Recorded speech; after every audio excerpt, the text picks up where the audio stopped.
안녕하세요. 사연에 빠지다의 DJ 민영입니다. 오늘도 두 가지 사연 준비되어 있으니 재미있게 들어주시고요. 구독과 좋아요도 꼭 눌러주세요. 그럼 오늘의 사연 함께 만나볼게요. 몇 년 전 가스라이팅이라는 말이 세상을 휩쓸었던 적이 있었죠. 사실 가스라이팅은 누구보다 가장 가까운 사람들 사이에서 일어나기 때문에 자기도 모르는 사이에 당해버리더라고요. 그래서 더 위험하고 문제를 해결하기 어려운 것이고요. 저도 그때는 그게 가스라이팅인지 모르고 몇 년을 가슴을 치며 참아왔어요. 그 가스라이팅으로 인해 행복했던 저희 가족 모두가 고통받고 풍비박산 나버린 이후 다른 어떤 것보다 더 무섭다는 것을 깨닫게 되었죠. 지금은 통쾌하게 복수해주고 모두 마무리되었지만 가끔 그때 생각이 나면 몸서리 쳐지더군요. 오늘 모든 이야기를 털어놓고 그간 끈질기게 마음에 남아있던 그때의 일을 훌훌 털어버리고 싶네요. 저는 꽤 늦은 나이에 운명의 남자를 만나 결혼을 했어요. 도서관 사서였던 저는 연애나 결혼보다는 혼자 책 읽고 조용히 지내는 것을 좋아했고 몇 번 정년기 때 잠깐 만났던 남자들과는 뭔가 잘 맞지 않더라고요. 지금이야 30 넘어 결혼해도 이상한 일이 아니었지만 당시에는 여자 나이 30이 넘어가면 어딘가 문제 있는 사람으로 보였을 때죠. 전 아무 문제 없었는데 말이에요. 그렇게 한번 홍기를 놓치니 노처녀로 이미지가 굳어져 쭉 혼자인 채로 살았답니다.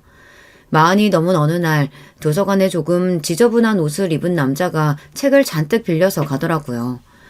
워낙 많은 사람들이 오가니 처음에는 서로 신경 쓰지 않고 스쳐 지나갔는데 그 다음 주에도 똑같이 대여할 수 있는 책을 최대치로 빌려갔어요.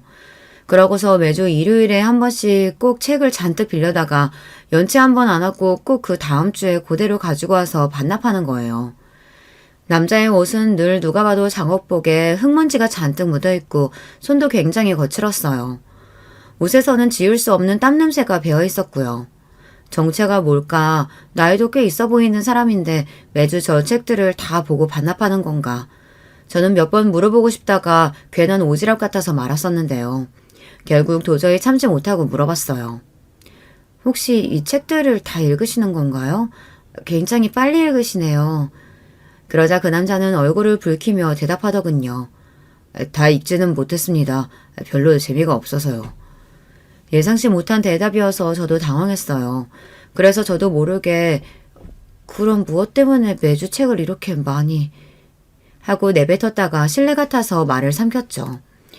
남자는 서둘러 책을 빌려서 나가버렸고 저는 저 때문에 남자가 책 빌리는 것을 그만둘까봐 서둘러 남자의 뒤를 따라 나갔어요. 저기요. 남자를 붙잡은 저는 제가 괜한 참견한 것 같아서 죄송해요.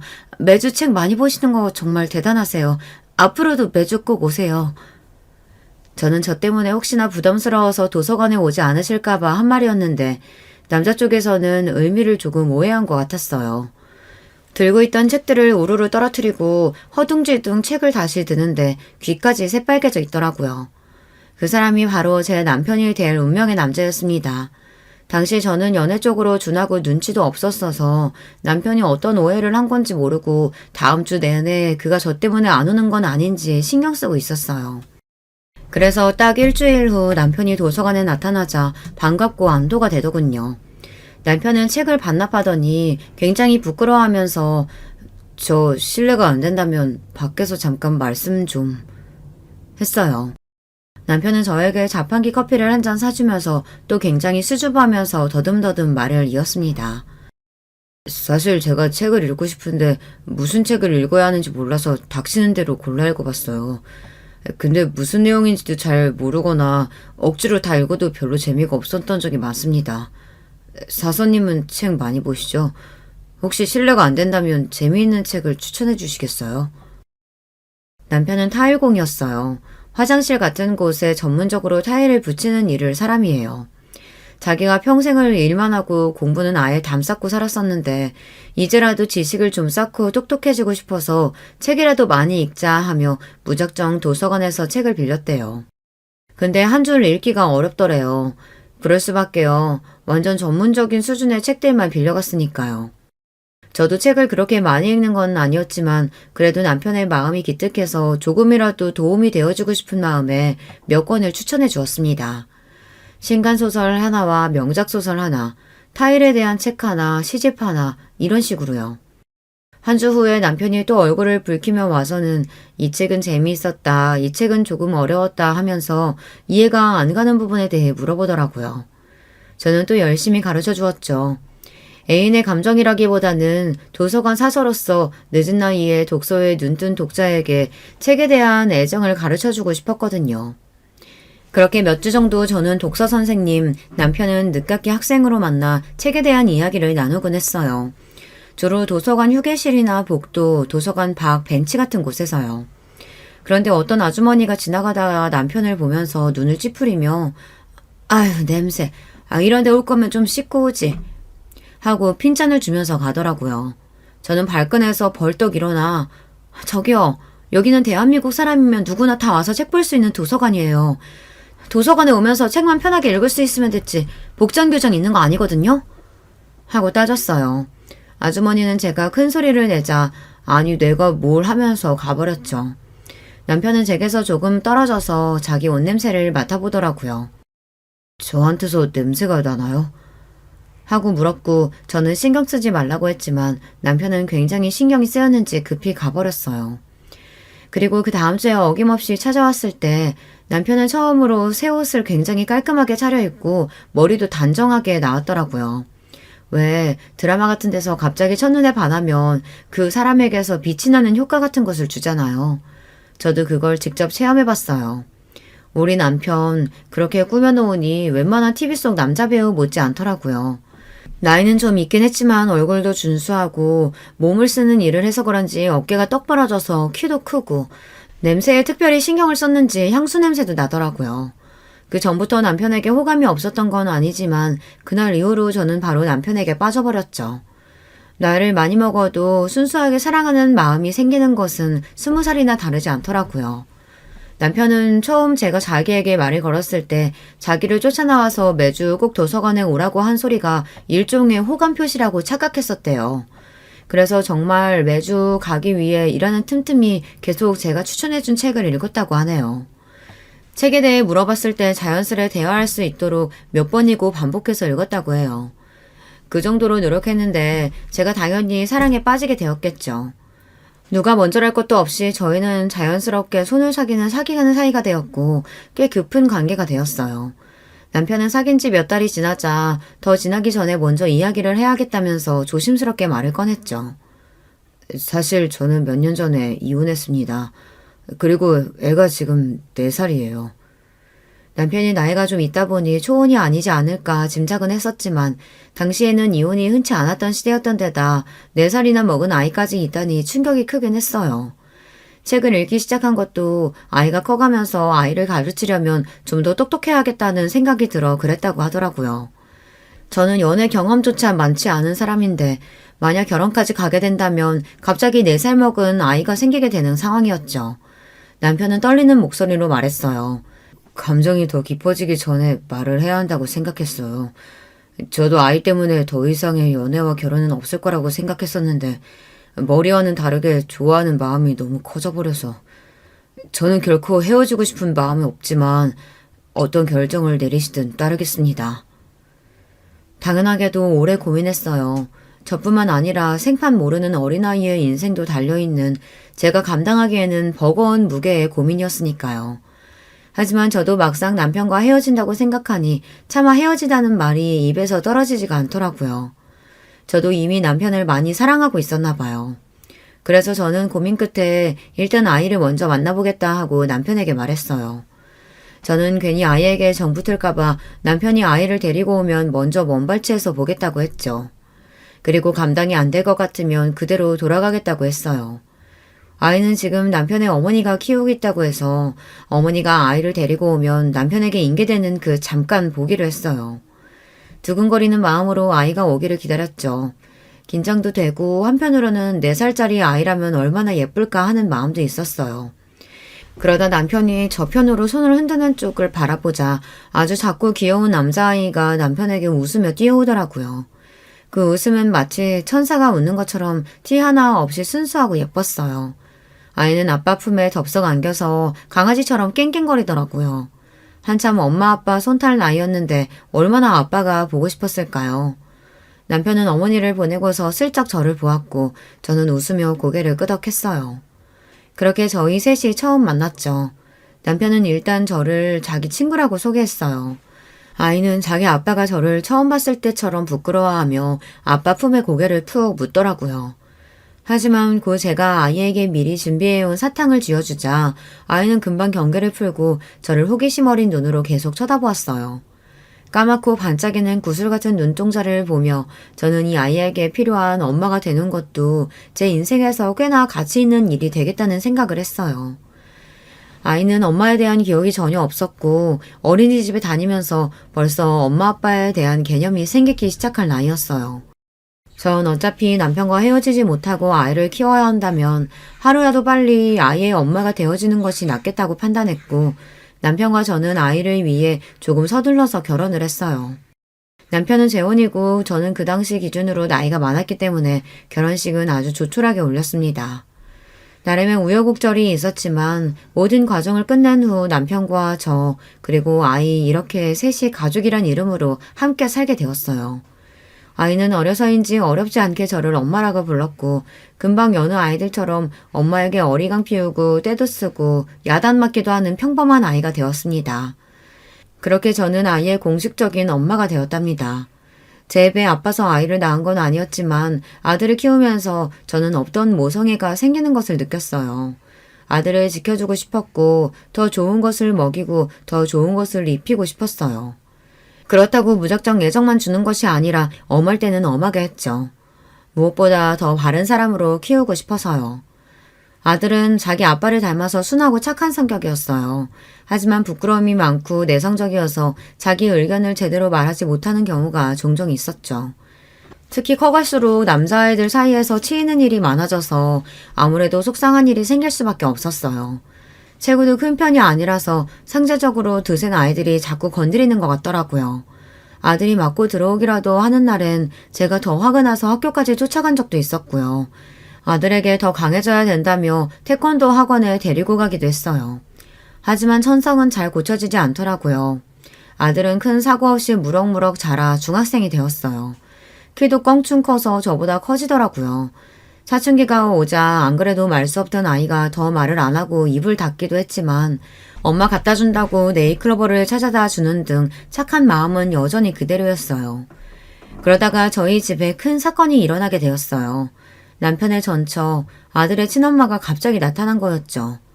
남편 말로는 애엄마가 바람이 나서 이혼하고 양육권도 가져왔다고 들었는데 어떻게 살아하는진 모르지만 돈이 떨어지고 나서 돈을 빌려달라고 하려고 나타났어요.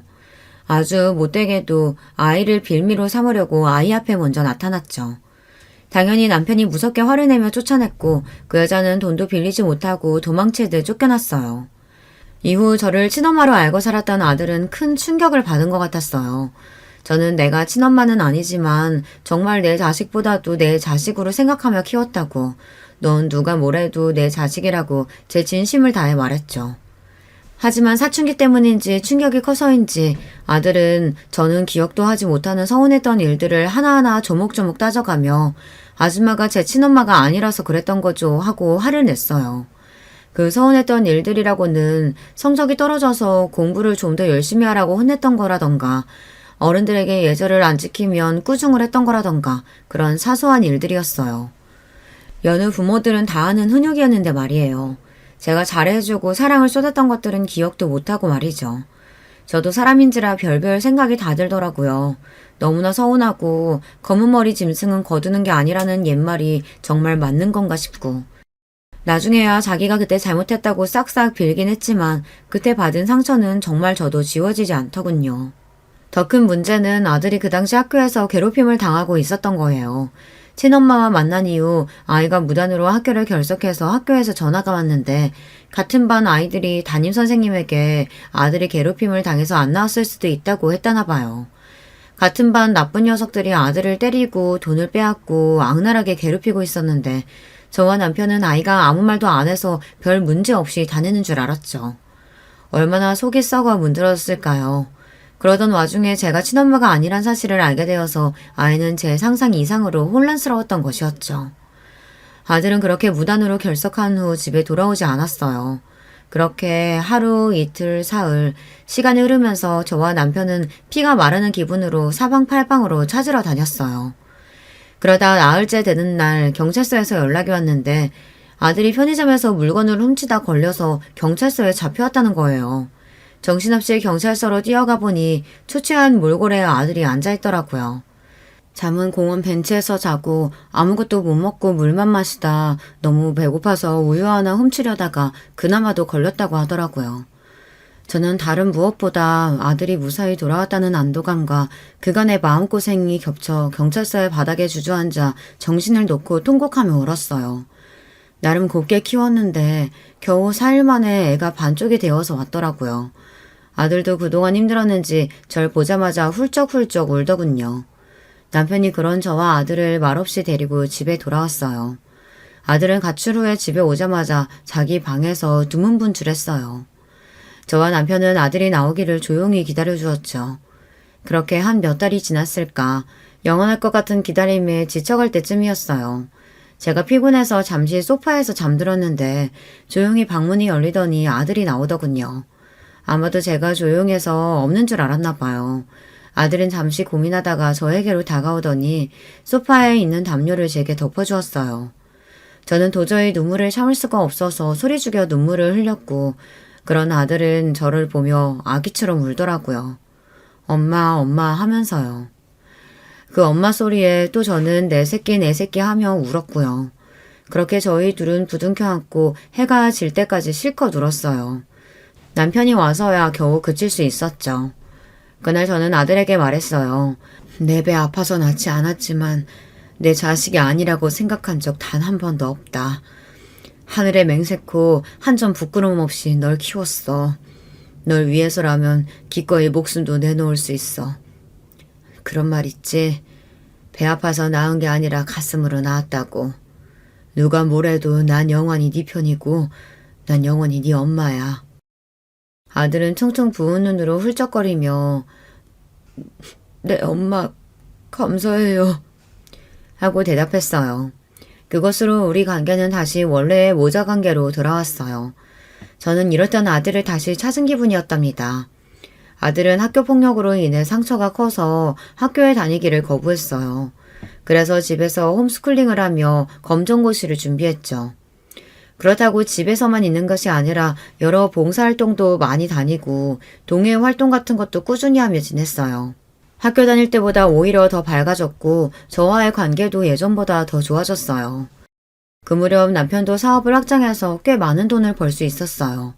남편은 아들이 연약한 것에 불만스러워했고 내심 학교에 다시 다니기를 바랬었는데요. 제가 중간에서 계속 남편을 설득했어요. 아들은 지금 마음이 다쳤다. 우리가 아이를 든든한 지원군이 되어줘야 한다 하고요. 남편은 자기 나름 아빠로서 지원군이 되어주려면 적어도 돈은 많이 벌어야겠다고 결심했고 성실하게 일한 결과 찾는 곳도 많아지고 직원도 많이 늘어났어요. 아무래도 현장에서 하는 일이다 보니 차림새는 늘 조금 지저분할 수밖에 없었지만 그게 다 저와 아들을 위해 열심히 노동한 대가였죠. 아들은 나름 이름 있는 대학교에 좋은 성적으로 입학했어요. 아들은 대학교는 꼭 잘 다녀보고 싶다며 기숙사에서 통학하기를 원했고 저와 남편은 조금 서운했지만 아들의 부탁을 들어주었죠. 아들은 다행히도 대학교 생활에 잘 적응해서 다녔어요. 그 점은 정말 안도할 만한 일이었지만 거의 20해 일도 하고 아들을 키우며 쉼없이 달려왔는데 아들이 사라지니 마음이 참 허하더라고요.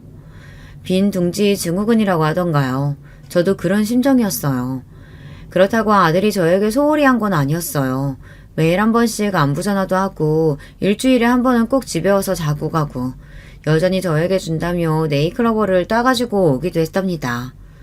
아들이 가출해서 사라졌던 기억 때문에 저는 아들의 연락이 없으면 불안해했고 이를 아는 아들도 연락만큼은 착실하게 했어요. 아주 간혹 휴대전화가 고장이 났다던가 하는 일이 있어서 연락이 안 되면 친구 전화라도 빌려서 꼬박꼬박 했죠. 주변 사람들이 그런 아들과 저를 보고 다들 부러워하더라고요. 딸도 아닌 장성한 아들이 저렇게 엄마를 챙긴다고 전생에 부부 아니었냐고 할 정도였어요. 잘 키운 아들 하나 10달 안 부러웠죠. 시간이 흘러 아들은 군대도 무사히 잘 다녀오고 학교에 복학해서 취업 준비를 열심히 하고 있었어요. 그러다 문득 어느 날부터 전화가 뜸해지더라고요. 처음에는 이틀, 또 조금 후에는 사흘, 나흘. 취업 준비가 바쁘니 어쩔 수 없다고, 그래도 그것도 자주 하는 편이라고 이해했어요. 하지만 아들은 제가 전화해도 잘 받지 않고 전화 받아도 뚱하게 대꾸하더라고요. 제가 조심스럽게 요즘 무슨 일이 있니? 하고 물으면 그저 취업 스트레스 때문에 좀 힘들다고만 하더군요. 그래서 저는 집에 와서 맛있는 것도 먹고 쉬면서 머리 좀 식히고 가라고 권했는데 그럴 필요 없어요 하고 딱 잘라 말하더라고요. 그때부터 조금 이상하다고 생각하긴 했어요. 아들은 연락도 뜸해졌고 집에 오는 횟수도 크게 줄었어요. 남편은 여자친구라도 생겼나 보지 라며 대수롭지 않아 했는데 거의 석 달 동안 얼굴을 못 봤더니 아들이 너무나도 보고 싶더라고요. 당시 아들은 기숙사에서 나와 자취방에서 생활하고 있었는데 뭘 제대로 챙겨 먹고는 살고 있는지 행여 공부한다고 몸이나 상하지 않았을지 혹시나 예전처럼 괴롭히는 사람은 없는지 걱정도 많이 되었고요. 그래서 아들이 집에 오면 꼭 해달라고 하던 제육볶음과 장아찌 등 반찬을 바리바리 싸들고 아들을 보러 갔어요.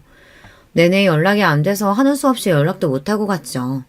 아들이 살고 있는 자취방으로 가서 초인종을 눌렀는데 뜻밖에도 여자 목소리가 나더라고요.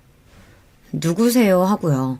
저는 제가 주소를 착각했나 주소를 다시 확인하고 있는데 문이 열리고 웬 여자가 나오더군요. 여자는 누가 봐도 거기 사는 사람처럼 편안한 옷차림이었어요. 그리고 그 뒤에서 속옷만 입은 제 아들이 뒤따라 나왔어요. 아들은 저와 눈이 마주치고 사색이 되어 꽥 소리를 질렀죠. 엄마, 왜 연락도 없이 찾아왔어? 저는 너무 당혹스러워서 허둥지둥 반찬들을 바닥에 그냥 내려놓고 미안하다, 갈게 하고 서둘러 그곳에서 뛰쳐나왔어요. 아들도 어엿한 성인이니 연애하는 건 당연한 일이었지만 그렇게 정면으로 아들의 사생활을 봐버리니 머리가 하얗게 되더라고요. 정신없이 집으로 와서 보니 그렇게 통화가 안 되던 아들에게서 부재중 통화가 수없이 와 있었죠. 마침 남편이 집에 와서 멍한 저를 보고 무슨 일이 있냐고 물었고 저는 자초지종을 설명했어요. 아들 자취방에 여자가 있었어. 남편은 그 얘기를 듣고 잠시 생각하더니 아들에게 전화해 당장 집으로 오라고 했죠. 남편은 한창 젊은 나이이니 여자친구가 있을 수는 있지만 여자친구와 있겠답시고 부모 전화도 받지 않고 얼굴도 잘 비치지 않은 것은 문제가 있다면서 아들이 오기를 벼르고 있었어요. 저는 괜히 연락 없이 가서 이 사단이 났다는 생각에 자책하며 있었고요. 아들은 평소에는 전혀 보지 못했던 남편의 엄한 부름에 즉시 달려왔어요. 선물인지 뭔지 쇼핑백에 뭔가를 잔뜩 들고 왔더라고요. 남편은 아들을 앉혀놓고 여자친구냐 하고 직접적으로 물어봤어요. 아들은 조금 주저하다 네 하고 대답했죠. 남편은 얼마나 사귄 여자친구인진 모르겠지만 네 엄마가 너 준다고 반찬까지 해서 찾아갔는데 문전박대를 하냐. 어디서 배운 버르장머리냐 하고 꾸짖었죠. 그런데 갑자기 아들이 이제까지 한 번도 보지 못한 얼굴로 남편을 노려보며 제가 언제 반찬 갖다 달라 했어요? 저도 이제 성인이고 사생활이 있는데 막무가내로 찾아오시면 어떡해요? 하고 화르르 불타오르듯 화를 내더라고요. 저와 남편은 처음 보는 아들의 모습에 놀라고 기가 막히는데 아들은 자리를 박차고 일어나면서 현관에 놓고 왔던 쇼핑백을 쏟아버렸어요. 그건 제가 만들어서 아들 집에 가져갔던 반찬들이었죠. 누가 먹는다고 이렇게 잔뜩 가져왔어요? 솔직히 저 엄마가 갖다주는 반찬 반 이상은 다 버렸어요. 앞으로는 필요 없으니까 갖고 오지 마세요. 저는 화가 난다기보다 정말 딴 사람처럼 행동하고 말하는 아들의 모습에 충격을 받아 멍하니 아들을 보고 있었어요. 남편은 머리끝까지 화가 나서 아들의 멱살을 잡으며 소리쳤죠. 이게 무슨 못 배워먹은 짓이야? 그러자 자기 아빠보다 더 커져버린 아들은 남편의 팔을 획 뿌리치고 위협적으로 아빠를 노려보는 거예요. 못 배워먹은 건 아빠죠. 지금 저 때리시려고요? 그래요. 어디 쳐봐요. 이 새끼가 미쳤나? 남편은 완전히 폭발해서 아들의 멱살을 잡고 주먹으로 한 대 치려는 동작을 했어요. 아들은 평생 험한 일 한 번 해본 적 없는 아이였지만 남편은 산전수전 다 겪은 사람이라서 남편이 아들을 때리면 큰일 날 것 같았어요. 저는 그래서 필사적으로 남편을 막아섰죠. 아니야, 내가 잘못했어. 괜히 내가 가서 그래. 저는 얼른 아들을 제 뒤에 피신시키면서 미안해, 얼른 가! 하고 집 밖으로 등 떠밀었어요. 아들은 저와 남편을 처음 보는 차가운 눈빛으로 노려보곤 뒤도 안 돌아보고 가더군요. 저와 남편은 이게 대체 뭔가 싶어서 한동안 벙쪄 있었어요. 남편은 심각한 얼굴로 고민하더니 일단 자취방 얻어준 거를 빼야겠다고 하더군요. 저희와 떨어져 산 이후 아무래도 이상해진 것 같다면서요. 하지만 지금 저렇게 여자친구랑 같이 살다시피 하고 있는데 강제로 그렇게 해버리면 또 예전처럼 가출해버리거나 할까봐 서두르지 말자고 설득했어요. 일단은 두고 보자고요. 아들은 더욱 연락을 끊고 살았고 저와 남편도 예전 사춘기 때 한바탕 폭풍을 몰아쳤던 그때처럼 그저 착한 아들이 다시 돌아오기만을 기다렸어요. 아들은 남편에게는 연락을 완전히 끊었지만 그나마 저에게는 간간히 연락을 했죠. 한 번은 제가 그래도 아빠한테 연락 한번 해보는 게 어떻겠니? 하고 권했더니 아빠는 무식한 사람이라 말이 안 통해요. 저번에 보셨죠? 나 때리려고 한 거. 험한 일 하다 보니까 사람이 그렇게 된 거예요. 엄마도 맞지 않게 조심해요. 하더라고요. 처음 듣는 말에 저도 어안이 벙벙해서 아빠한테 그게 무슨 말이야. 그리고 아빠가 살면서 너한테 그렇게 화낸 건 이번이 처음인데 정말 설마 널 때리기라도 했겠어?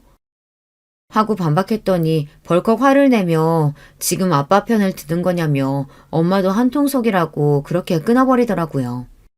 아들의 이상한 말투나 급격한 감정들이 왠지 모르게 묘한 이질감이 들었어요. 마치 자기 생각이 아니라 어디서 듣고 따라하는 것처럼 말이에요. 저는 즉각적으로 이건 아들 본인의 의견이 아니라는 것을 깨달았어요. 그렇다면 아들에게 그렇게 말하라고 시켰을 가장 유력한 용의자는 아무래도 여자친구였죠. 저는 고민하다가 아들에게 정식으로 여자친구를 소개해달라고 했어요. 우리 아들 같은 애를 만나주는 착한 여자가 누군지 궁금하다고 소개 없는 얘기를 하면서요. 아들은 한참 후에 다시 연락이 와선 여자친구랑 약속을 잡았으니 어디로 오라고 알려줬죠. 보통 부모님께 자기 애인을 보여주러 간다고 하면 부모님과 상의해서 장소를 잡을 텐데 자기들 편하게 아들의 자취방에서 가까운 곳, 그것도 와인바를 예약했더라고요. 도대체 왜 와인바 같은 곳을 잡았지 싶었는데 나중에 알고 보니 아들의 여자친구가 와인을 좋아한다고 거길 잡았던 거더라고요. 저는 모든 것을 꾹 참고 최대한 비위를 맞추며 여자친구에 대해 알아내려고 와인바로 갔어요. 아들의 여자친구를 정식으로 처음 만나는 자리였죠. 여자친구는 아들보다 4살이나 연상이었고 생긴 건 특별할 것이 없이 평범하게 생겼더라고요. 그런데 아들의 눈을 보니 이미 여자친구에게 완전히 빠져있는 게 보일 정도였어요. 도대체 무슨 매력이 있길래 아들이 이렇게까지 정신을 못 차릴까 싶었어요. 아들의 여자친구는 자기 맘대로 메뉴를 이것저것 시키고 와인을 물 마시듯 벌컥벌컥 잘 마시더라고요. 남자친구의 어머니를 처음 보는 자리인데 솔직히 제가 계속 눈치를 보고 그 아이는 전혀 예의를 차리지 않아 입장이 완전히 바뀌어있는 느낌이 들었죠. 저는 예의상 우리 아들 만나줘서 감사해요 하고 말했는데 들어온 대답은 네, 제가 좀 고생하고 있죠. 였어요. 솔직히 어머님 아들 제가 인간 만들어놨어요. 도대체 어떻게 키우신 거예요? 할 줄 아는 것도 없고 사회성도 없고 순 쑥맥이고 옛날에 왕따도 당했다면서요? 제가 하나부터 열까지 다 사람 만들어놨어요. 얘는 진짜 나한테 감사해야 돼요. 야, 가서 물 좀 떠와. 아들은 무슨 시중처럼 벌떡 일어나서 물을 가져오더라고요. 기가 막히더군요. 저는 그래도 제 기분을 끝까지 내색 안 하고 우리 아들이랑 그럼 지금 동거 중인 거예요? 했어요. 그랬더니 저희 혼인신고했어요. 라는 거 있죠. 제가 너무 깜짝 놀라서 듣고 있던 포크를 떨어뜨릴 정도였어요. 혼인신고를 했다고? 이미? 네. 제가 부모님께 굳이 말씀드릴 필요 없다고 했어요. 무슨 마마보이도 아니고 결혼은 저와 얘 둘이 하는 건데 그걸 일일이 보고해야 될 필요는 없잖아요. 그리고 저 나름 깨어있는 여자라서 그럼 남 보여주기 식의 허례의식은 할 필요 없다고 생각했어요. 남들 보여주는 식의 성대한 결혼식 같은 거 부모님도 원하시지 않으시죠? 아니, 그래도 결혼은 중차대한 일인데 그렇게 둘이서만 결정하면 어머, 설마 어머님도 결혼식으로 지금까지 뿌린 돈 회수해야 된다 뭐 그런 속물적인 말씀하시라는 건 아니시죠? 부모님들이 자식들 결혼식으로 한몫 잡으려고 하는 거 되게 별로라고 생각하거든요. 결혼은 저희끼리 하는 거고 저희가 주인공이니 결정도 저희가 하는 거죠. 안 그래요? 똑똑한 척 깨어있는 척하며 설득력 있게 말하려고 애를 썼지만 자기만 옳고 남을 깎아내리는 방식의 대화법은 분명 일반적인 사람이 하는 대화법은 아니었죠. 보통 말하는 사기꾼 화법이라고 할까요? 저는 뭔가 쎄한 느낌을 받았어요. 여자친구에게서 눈을 못 떼는 제 아들을 보면서 저 순진한 아이가 저런 화법에 말려들어서 저렇게 정신 못 차리는구나 하고 깨달았어요. 거기서 여자친구에게 반박하거나 화를 내면 남편에게 했듯 저와도 연락을 끊을 것 같아서 아무 말 못했죠. 생각해보니 남편에게 했던 그런 이상한 행동들과 말들도 자기 의견이 아니라 여자친구의 말을 그대로 읊은 것 같다는 생각이 들더군요. 와인바에서 계산도 다 제가 했어요. 아들의 여자친구는 당연하다는 듯 저희가 아직 취준생이라서 돈이 없어요. 먼저 보자고 하신 쪽이 계산하시는 거죠? 잘 먹었습니다, 어머님. 하면서 이빨만 쑤시고 있더군요. 아주 이거 크게 잘못 걸렸구나. 저는 집에 오는 내내 그 생각만 들었어요. 하지만 이미 아들이 그 여자에게 깊이 빠져들어 있는 게 눈으로도 보였기 때문에 섣불리 다가섰다간 아들이 더욱 등을 돌리게 뻔했어요. 저는 남편에게 아들이 이미 혼인신고를 했다는 사실을 알렸어요. 남편도 꽤 충격을 받았고 당장이라도 호적을 파버릴 것처럼 화를 내더군요. 저는 일단 이미 해버린 혼인신고를 다시 되돌릴 수는 없으니 최대한 비위를 맞춰서 아이들이 잘 살게 해주자고 했어요. 앞뒤가 바뀐 것 같지만 그래도 정식으로 결혼식도 올려주자 하고요. 너무 젊은 나이에 이혼남이 되는 것보다는 최악보다는 나을 테니까요. 제가 아들과 여자친구에게 결혼식 날짜를 잡자고 하니 지난번 첫 만남 때 했던 말과는 다르게 어머님이 원하시니 하는 수 없이 들어드리겠어요. 하며 결혼식을 하겠다고 하더군요. 그렇게 불안한 결혼식을 올리게 되었어요. 결혼식 과정에서도 잡음이 끊이지 않았죠. 아들의 입을 통해 나오는 며느리의 의견은 대체로 무리한 요구였어요. 신혼집은 집값이 오를 만한 시내 중심가에 잡아야 한다. 시댁과는 거리가 떨어져 있어야 한다. 전세보단 매매를 해달라. 자기들은 취업준비생들이라 돈이 없으니 집에 들어갈 혼수도 다 해달라. 신혼여행 숙소는 호텔이나 리조트가 아니라 꼭 풀빌라여야 한다. 요구사항도 참 많았죠. 누가 보면 결혼해달라고 빌어서 결혼하는 줄 알겠더라고요. 그래도 저는 한 번 하는 결혼, 아들 내외가 행복해야지 하면서 군말 없이 다 들어줬어요. 아들이 저렇게까지 좋아하는 여자라는데 그럼 저희에게도 소중한 사람이라고 생각하면서요. 그런데 결혼식 일주일 남겨놓고 아들이 할 말이 있다며 저만 따로 조용히 부르더군요. 그러더니 아빠는 결혼식 안 오면 안 돼? 하는 충격적인 말을 하더라고요. 우리 나름 품위 있는 결혼식 하는데 아빠 하는 일이 그러니까 아빠 하객들도 다 좀 그렇고. 그리고 아빠가 나한테 폭력 쓴 거에 대해서 아직 난 화가 안 풀렸어. 솔직히 그런 행동을 한 사람을 아빠라고 하고 싶지도 않고. 저는 순간적으로 정말 화가 나서 아들의 뺨을 칠 뻔했어요. 아니 어떻게 자기를 평생 키워준 은혜도 모르고 저런 것도 자식이라고 버리지 않고 키운 남편이 불쌍할 정도더라고요. 저는 최대한 참고 그러면 안 된다 이렇게 거절했는데 아들은 늘 자기 말을 들어주던 제가 그런 반응을 보이니 당황하더군요. 저는 만약 아빠를 초대하지 않겠다고 하면 너네 주기로 한 신혼집이나 가구들 모두 없었던 거로 할 거다. 모두 아빠가 몸 부서지게 일해서 번 돈으로 너 키우고 대학 보내고 결혼까지 시켜주신 건데 아빠가 빠진다는 건 말도 안 된다.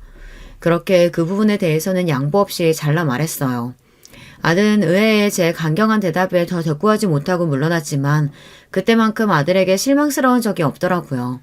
착하고 순하던 모습은 어디로 가고 남처럼 아니 남보다 못하게 구는 그 아이가 우리 아들이 맞나 싶고요. 그 일은 차마 남편에게도 말하지 못했죠. 아들이 자기 결혼식에 아빠를 초대하지 않겠다고 하면 얼마나 마음에 상처로 남겠어요.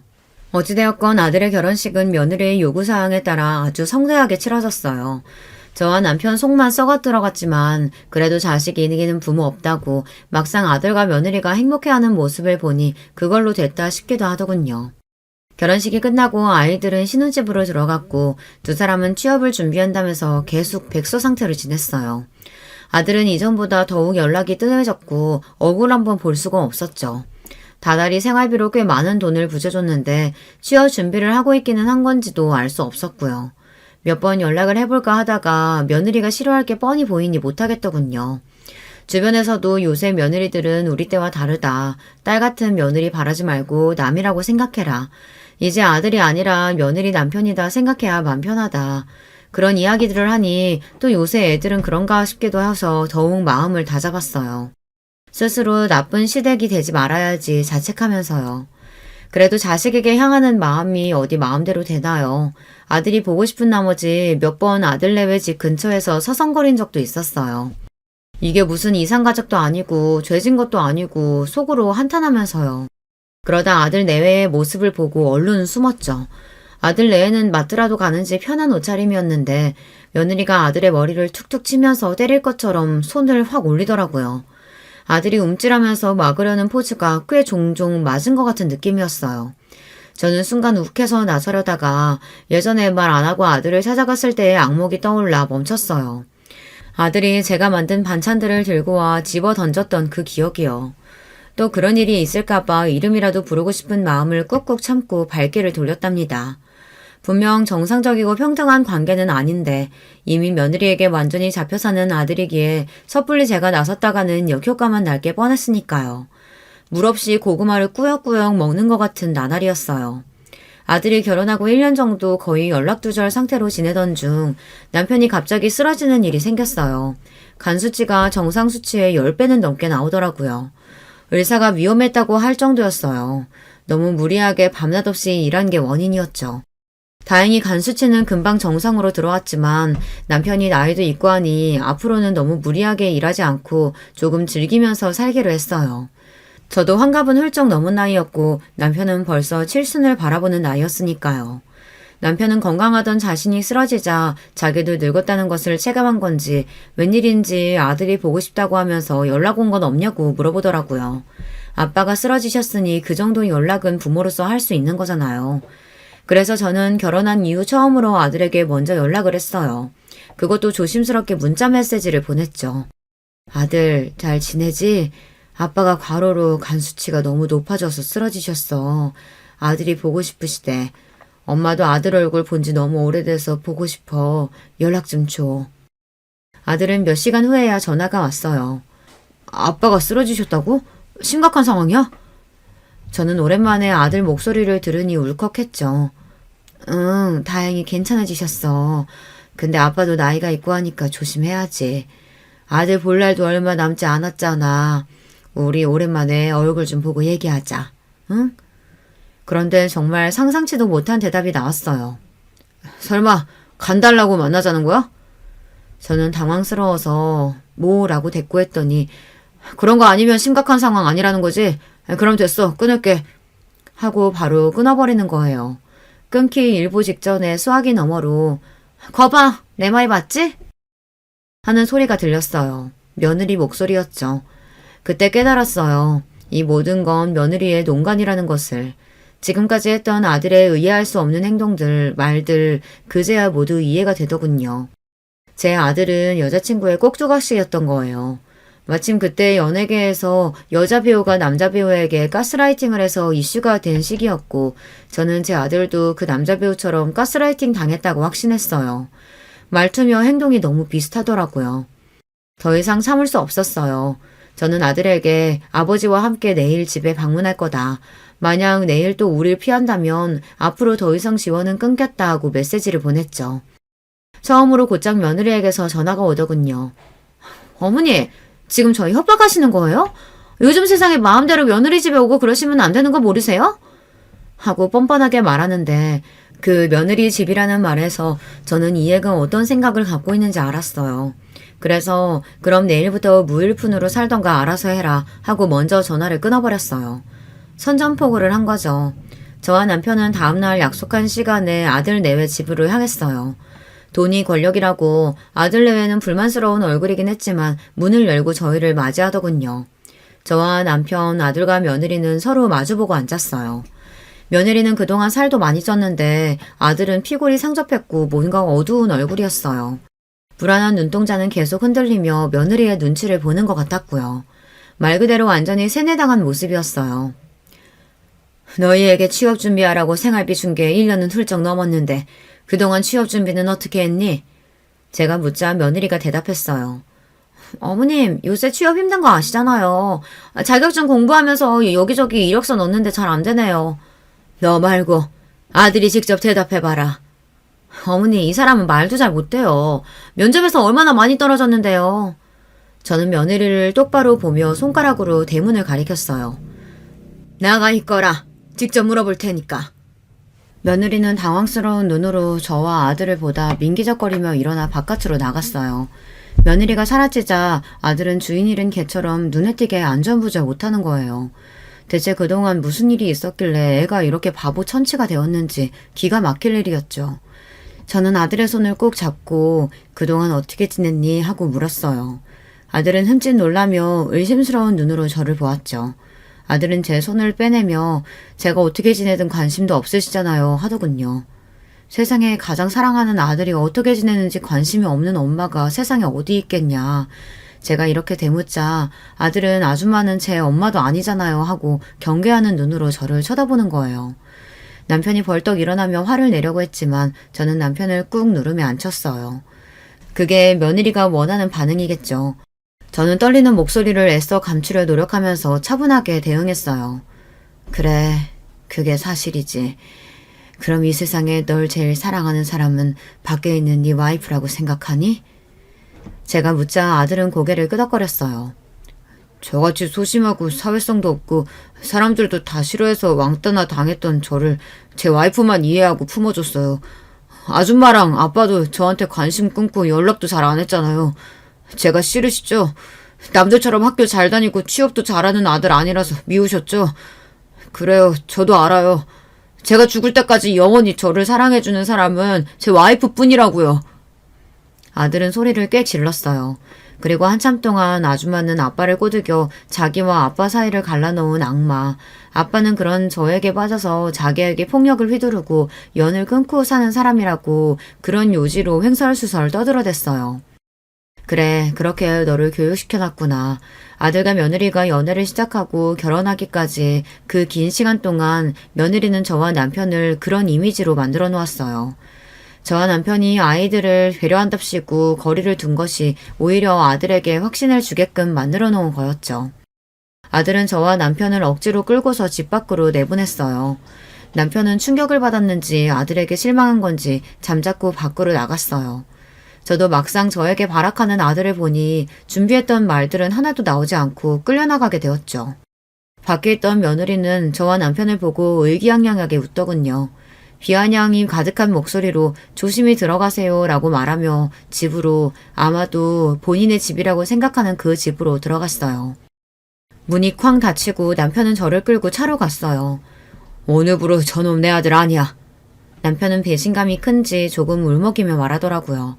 남편은 당신 말대로 저놈이 뭔 세뇌를 당했는지 어쩐 건지 모르지만 어쨌든 원래부터 저런 생각을 가지고 있었으니까 저런 소리를 짓거리는 거 아니냐. 대학교까지 졸업한 다 큰 놈이 말이다. 저건 완전 글렀다. 돌이킬 방법이 없다. 남편은 완전히 마음이 돌아선 듯 했어요. 저는 어찌할 바 몰라 멍하니 있다가 가방을 뒤졌어요. 아들 집에 휴대전화를 놓고 왔더라고요. 저는 다시 아들네외 집으로 갔어요. 차마 다시 그 집에 들어가지 못하겠어서 대문 앞에 한참 서 있었죠. 그런데 안쪽에서 고함 소리가 들려오는 것 같아 저는 대문에 귀를 대고 자세히 들여봤어요. 네가 처신을 어떻게 했길래 네 부모가 내 집까지 들어와. 네 애비한테 나는 고약한 냄새에 빠지질 않잖아. 이 쓸모없는 새끼. 나 없으면 아무것도 못하는 형편없는 새끼. 잘 들어. 저 늙은이들이 죽어서 너한테 유산 남겨주는 게 네가 할 수 있는 제일 가치 있는 일이야. 알았어? 저 버러지들이 다시 이 집에 찾아오면 그땐 진짜 이혼이야. 물건 던지는 소리가 나고 아들이 잘못했어 미안해하며 용서를 비는 소리가 났어요. 저는 당장이라도 문을 열고 들어가 아들을 데리고 뛰쳐나오고 싶었지만 이미 깊이 세뇌된 아들이 저를 쫓아올 리 만무했죠. 그래서 저는 피눈물을 머금고 몸을 돌려 집으로 돌아왔어요. 아들을 되찾으려면 이제는 이 방법밖에 없었죠. 저는 매일같이 아들 내외의 집 앞에서 아들이 혼자 집 밖으로 나오는 때를 기다렸어요. 아들은 혼자서는 거의 밖으로 나오지 않더라고요. 주로 며느리만 밖으로 나돌아다녔고 이따금 며느리와 아들이 함께 나오기도 했어요. 그렇게 기회를 엿보기를 몇 주, 마침내 아들이 쓰레기를 버리러 혼자 나왔어요. 저는 얼른 때를 노려 아들 내외 집 우편함에 제가 모아온 자료들을 넣어두고 몸을 숨기고서 아들을 지켜보았어요. 아들은 쓰레기를 버리고 나서 집으로 돌아가던 길에 제가 우편함에 꽂은 봉투를 발견하고 꺼내보더라고요. 봉투 안에는 제가 그동안 모아온 사진들이 가득 들어있었어요. 아들은 충격을 받은 얼굴로 사진을 들여다봤죠. 그 사진들은 모두 며느리의 불륜 사진이었어요. 꽤 오래전 아들이 결혼하고 나서 연락이 잘 되지 않아서 제가 아들 집 근처를 몰래 서성거린 적이 몇 번 있었다고 했잖아요. 그때 처음 보았어요. 며느리가 집 근처에서 다른 남자와 끌어안고 입을 맞추며 들어가는 장면을요. 저는 너무 충격을 받아서 일단 동영상으로 기록을 남겨놓았어요. 내가 잘못 본 게 아닐까 스스로를 의심까지 했지만 동영상 속 여자는 아무리 봐도 며느리였죠. 저는 혹시 몰라서 사람을 써서 며느리의 뒷조사를 했어요. 아들이 집에 있는 동안 며느리는 아주 자유롭게 다른 남자의 연애를 즐기고 있더라고요. 그리고 그 수가 한둘이 아니었어요. 저는 그중 한 남자를 찾아가 며느리와 무슨 관계인지 물어봤어요. 알고 보니 며느리는 데이트 만남 채팅 앱 같은 것으로 결혼한 사실을 숨기고서 이 남자 저 남자 만나고 다니는 모양이더라고요. 제 아들은 매달 돈 나오는 돈줄 같은 것이었고요. 그것도 모르고 어리석은 아들은 영원히 자기를 사랑해줄 거라느니 그런 바보 같은 말이나 하고 앉아 있었던 거죠. 하지만 지금 갑자기 제가 직접 그런 이야기를 해봤자 이미 깊이 세뇌당한 아들은 제 말을 믿으리 만무했고 섣불리 움직였다가 며느리가 아들을 데리고 아예 잠적해버릴 수도 있어서 저는 신중히 움직이기로 한 거였어요. 아들은 그간 제가 모아온 자료들을 보고 계단에 주저앉아 한참을 머리를 감싸주고 있더라고요. 괴로워하는 아들의 모습을 보는 제 마음도 다 찢어지더군요. 한참 후 며느리가 아들을 찾아 아파트 아래로 내려왔고 아들의 모습과 사진들을 보고 당황해하는 표정이 역력했어요. 이건 모함이야. 내가 이런 일도 생길지 모른다고 했지? 당신 부모가 나랑 당신 떼어내려고 하는 거라고. 그 와중에 저와 남편에게 덮어씌우려는 모습에 기가 차더군요. 아들은 며느리의 휴대전화를 뺐으며 당당하면 지금 당장 비밀번호 풀어봐 했고 며느리는 필사적으로 휴대전화를 지키려고 했어요. 이젠 을차증까지 생겼어? 이거 사생활 침해야. 너 나랑 진짜 이혼하고 싶어? 영원히 나만 사랑할 거라고 했잖아. 이 사기꾼이여나. 아들과 며느리는 아파트 앞에서 거의 난투극을 벌였어요. 온 동네 사람들이 지켜보더라고요. 그중 물론 저도 있었죠. 아들은 끝내 며느리의 휴대전화를 확인하고서 제가 보낸 자료들이 진실이라는 것을 깨달은 모양이었어요. 며느리의 휴대전화를 확인한 후 아들은 힘없이 터벅터벅 어디론가 가더군요. 저는 아들이 걱정되어 그 뒤를 계속 쫓아갔어요. 버스를 몇 번 갈아타고 간 아들이 멈춰선 곳은 바로 저와 남편이 사는 집 앞이었어요. 아들은 멍하니 저희 집 앞에 서 있다가 발길을 돌렸죠. 저는 그런 아들에게로 달려가 꼭 끌어안아 주었어요. 놀란 아들이 저를 보다가 곧 바닥에 무릎을 꿇고 엉엉 울기 시작했죠. 엄마, 죄송해요. 제가 그동안 미쳤었나 봐요. 제가 죽일 놈이에요. 죄송해요. 저는 그런 아들을 끌어안고 같이 울면서 등을 쓸어주었어요. 괜찮아. 다 괜찮아. 넌 우리 아들이잖니. 우린 언제나 네 편이야. 아들은 곧바로 며느리와 이혼 소송을 진행했어요. 아이가 없어서 그나마 다행이었죠. 이혼 소송을 하면서 알게 된 사실은 며느리가 아들에게 머리가 좋아지는 영양제라면서 그동안 정신과에서 처방받은 약을 먹였더라고요. 그 약의 부작용이 머리가 멍해지고 판단력이 저하되는 것이라는데 아들이 며느리에게 쉽게 가스라이팅 당한 이유가 그 약을 오랫동안 복용한 탓도 있을 거라고 하더군요. 거의 범죄에 가까운 짓이었죠. 며느리의 최종적인 목표는 저와 남편이 죽은 후 물려받을 유산이었대요. 정말 무서운 여자였어요. 저희 아들 말고도 다른 남자들도 당한 사람들이 많아서 이혼 소송이 진행되면서 동시에 형사 소송도 진행되었어요. 사기 등의 명목으로요. 아직 그 일이 완전히 끝난 것은 아니지만 아들은 결국 다시 저와 남편의 품으로 돌아왔어요. 몇 년 동안의 일이 꿈같이 느껴진다고 하더라고요. 자기가 왜 그랬는지 자기고 알 수 없다면서 저와 남편에게 너무나 죄송하다고 빌었어요. 나쁜 사람이 작정하고 덤비는데 우리같이 평범한 사람들이 어떻게 대응할 수 있었겠냐고 그저 운이 좀 없었다고 생각하고 새롭게 출발하자고 했어요. 남편도 아들이 그렇게 행동할 수밖에 없었던 것을 이해해주고 다시 받아주었죠.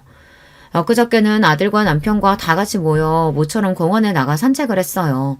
여러 일이 있었지만 다시 평화가 찾아왔다는 것을 깨닫고 행복하다는 것을 느꼈어요.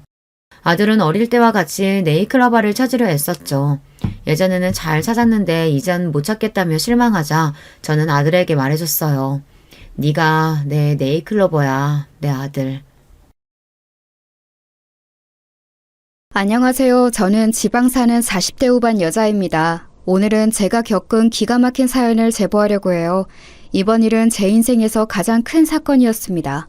주변에 말했더니 꼭 제보하라고 해서 하게 되었어요. 아마 제 얘기에 공감하는 분들도 많으실 거예요. 사람마다 추구하는 가치는 다 다르잖아요. 그중 안정적인 성향도 있고 반면 모험하는 것을 좋아하는 분도 있죠. 여러분 혹시 사업병이라는 단어 들어보셨어요? 남자라면 한 번쯤은 걸린다는 그 사업병이요. 오늘 제 사연은 이 사업이라는 것과 큰 관련이 있습니다.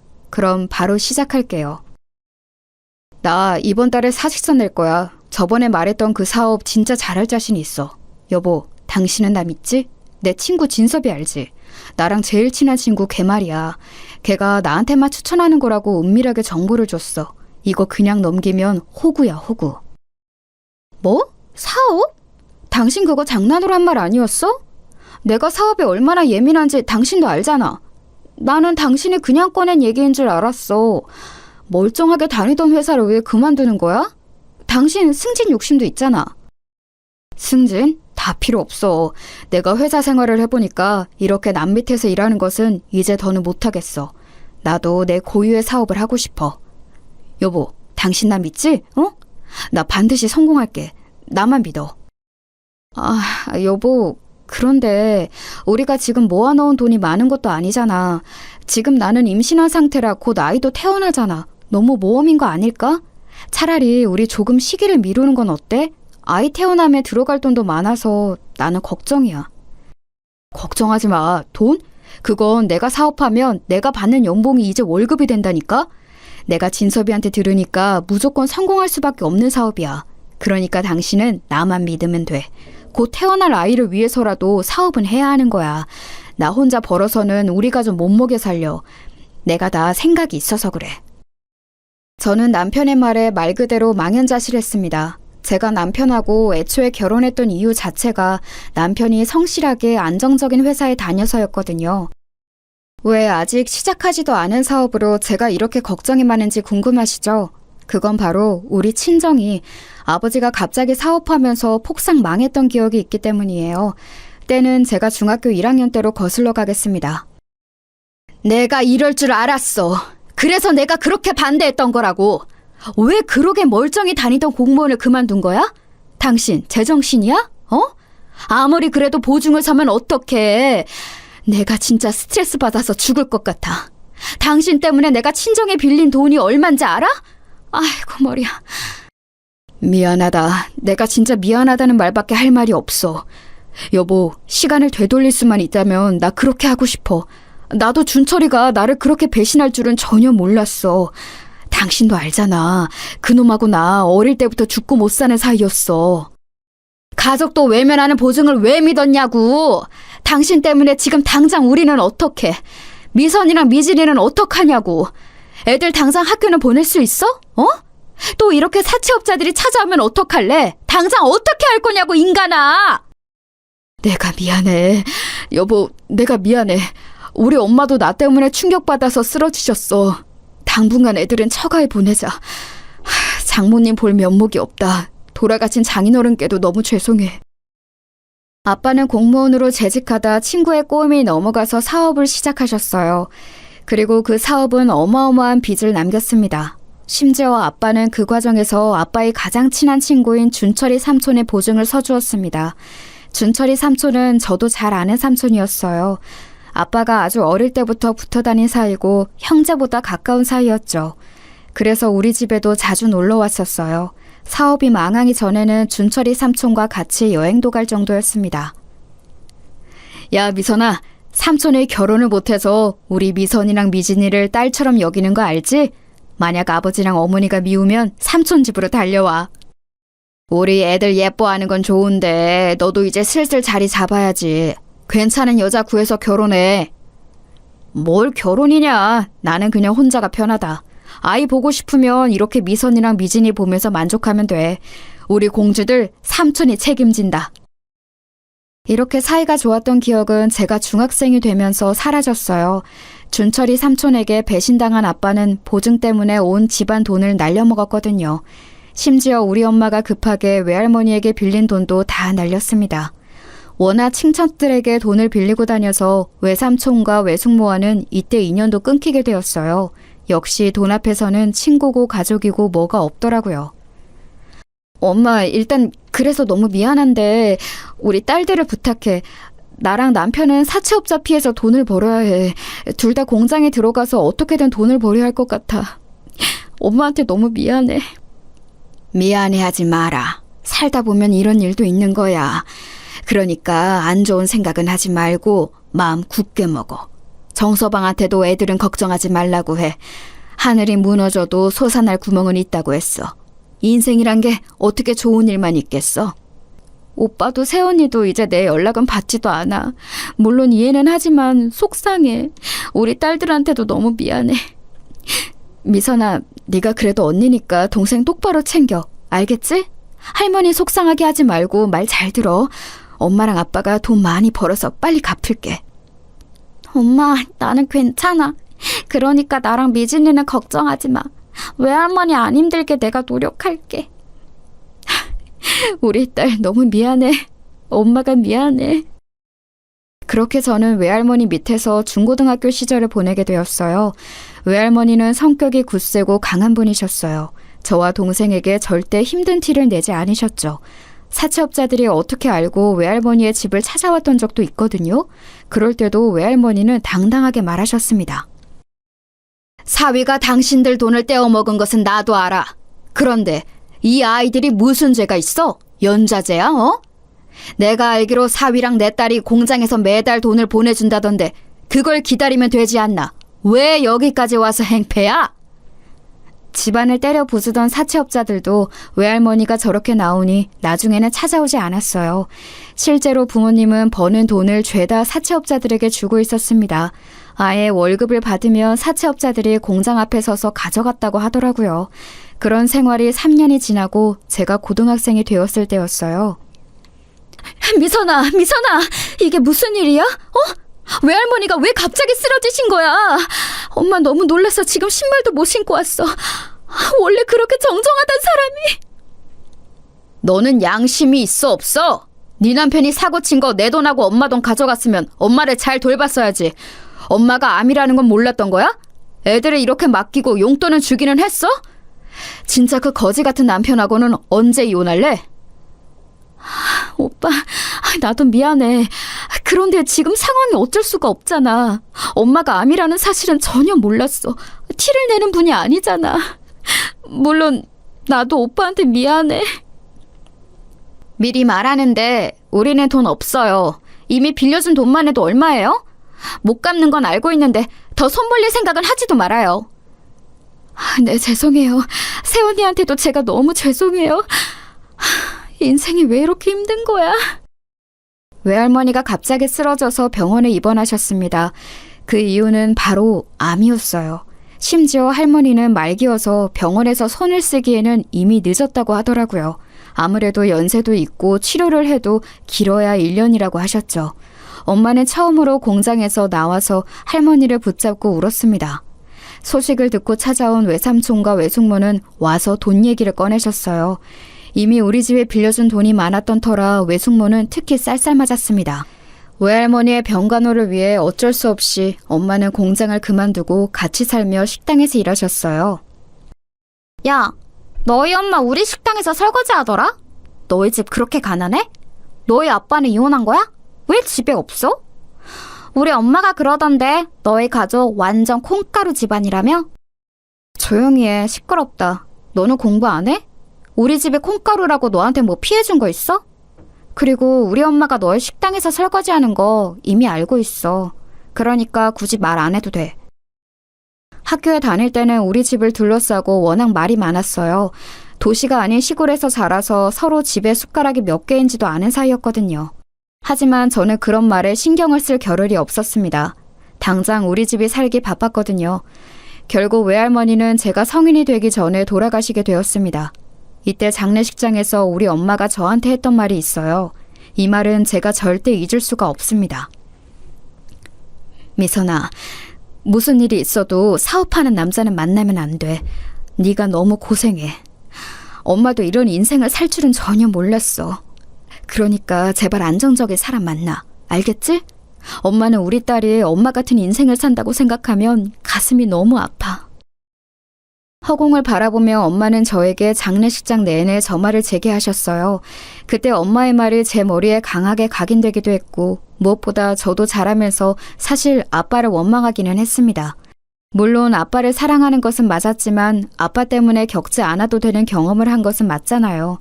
그래서 절대 사업하는 사람은 만나지 말아야지 생각했습니다. 엄마, 나 대학 붙었어. 그런데 안 가려고.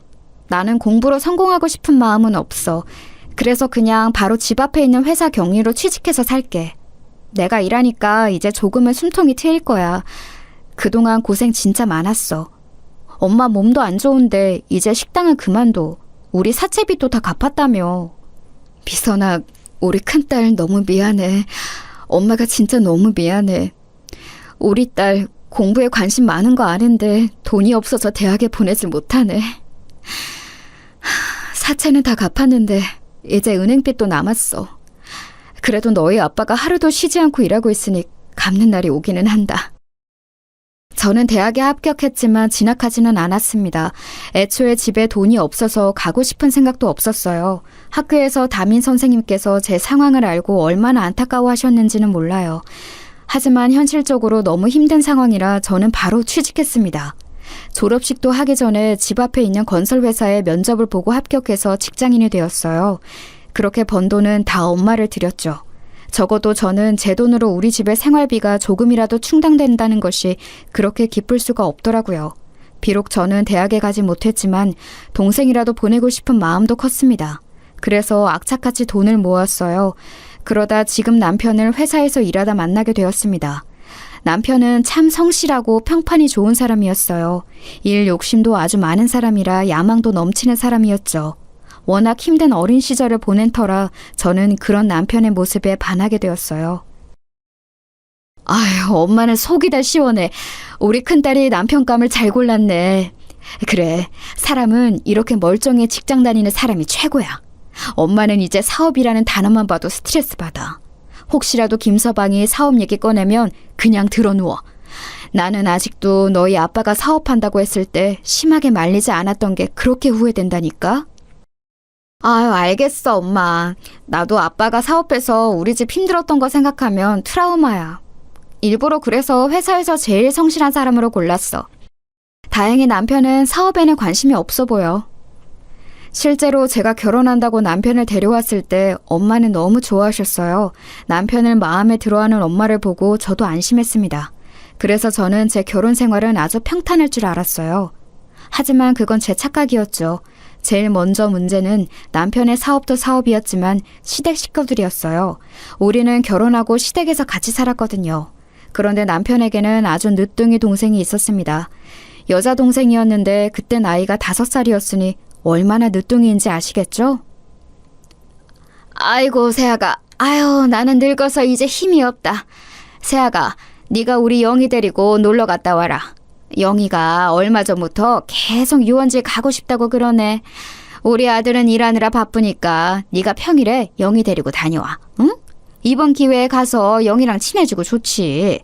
영희가 워낙 또 너를 좋아하잖니. 아, 저 혼자요? 저는 운전할 줄을 몰라서 아가씨랑 버스를 타고 갔다 와야 하는데 그러면 아가씨가 힘들지 않을까요? 힘들긴 뭐가 힘들어. 지금 그냥 네가 가기 싫은 건데 괜히 우리 영희 탓을 하는 거 아니냐? 아유, 그러면 가지 마. 싫으면 싫다고 하지 뭘 그렇게 말해? 아니에요, 어머님. 제가 아가씨 데리고 다녀올게요. 너무 화내지 마세요.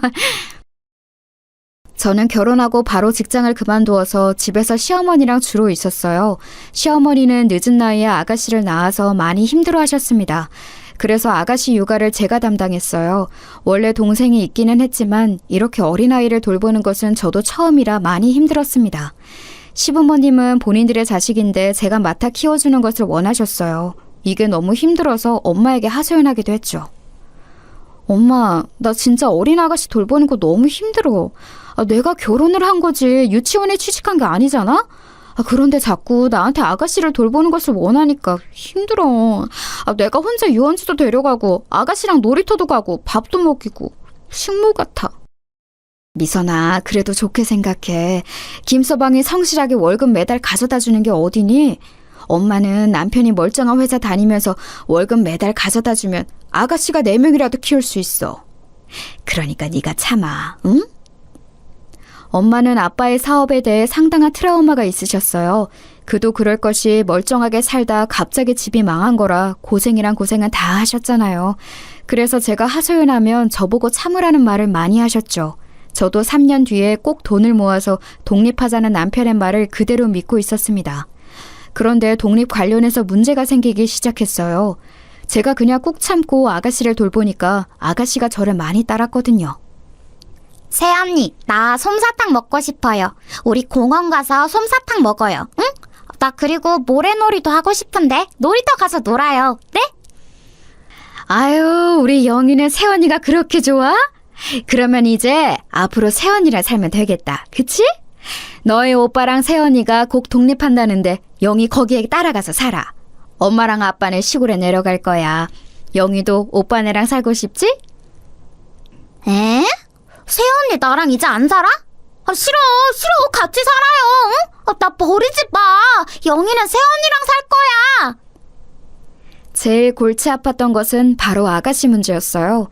남편과 저는 돈을 모아서 독립할 예정이었는데 시어머니가 자꾸 아가씨를 데리고 가라고 하셨거든요. 편하게 살고 싶어서 독립하는 건데 어떻게 아가씨를 데려가겠어요?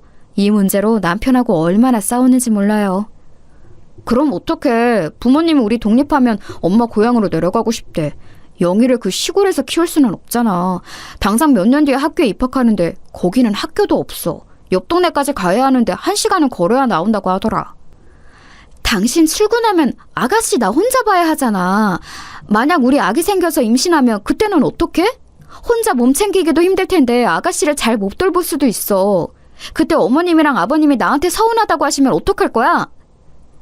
에이, 당신 무슨 소리를 하는 거야. 우리 엄마랑 아빠 그런 사람들 아닌 거 알잖아.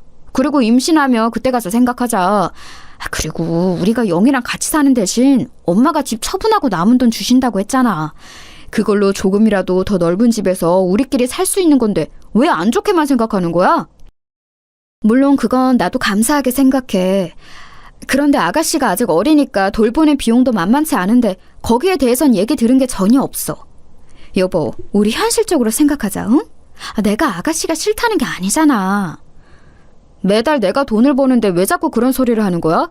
결혼했으면 이제 다 가족인데 자꾸 돈 얘기를 하니까 내가 너무 불편해. 그럼 영희 시골로 보내던가. 나는 몰라. 왜 소리를 지르고 그래? 일단 진정해봐. 내가 미안해. 알겠어. 결국 우리 부부는 어린 아가씨와 같이 신혼생활을 하게 되었어요. 시부모님은 우리가 독립하자 기다렸다는 듯이 다 처분하고 바로 시골로 내려가셨어요. 아직 유치원생인 아가씨의 육아는 오로지 제가 감당했죠. 남편은 회사 생활이 바쁘다며 집에 잘 오지도 않았거든요. 그래서 저는 아가씨를 데리고 친정에 다니기도 했습니다. 애가 고집이 장난 아니네. 그리고 김서방보다 우리 딸을 훨씬 좋아해. 누가 보면 네가 제 엄마인 줄 알겠다. 성질만 좀 줄이면 얼마나 좋을까? 그러니까 말이야. 워낙 시부모님이 늦둥이라 오냐오냐 키워서 그래.